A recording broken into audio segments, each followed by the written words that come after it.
আজকের মেনু হলো mix veg.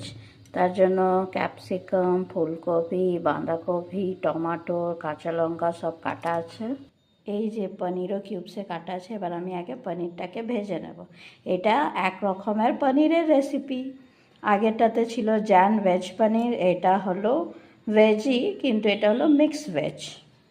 আর একটু আলুও কিউব কিউব করে কেটে রেখেছি মিক্স ভেজে দেওয়ার জন্য। পনিরটাকে একটু ভেজে তুলে রেখে নেব, তারপরে এই সবজিগুলোকে ভেজে নেব।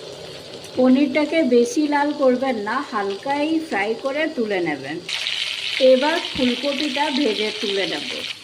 पनीर भेजे तुले निয়েছি। अब मैं इसी में आलू को भी फ्राई कर लूँगी। ফোড়নে জিরে আর আদা দেব।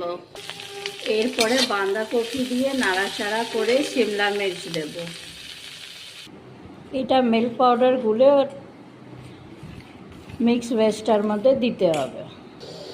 ওপর থেকে একটু কসুরি মেথি ছড়িয়ে দেবেন আর তারপরে একটু ফুটতে দেবেন। ফুটে গেলেই রেডি আপনাদের পনির দিয়ে mix veg without onion and garlic. এবার এনজয় করুন আপনারা। Thank you.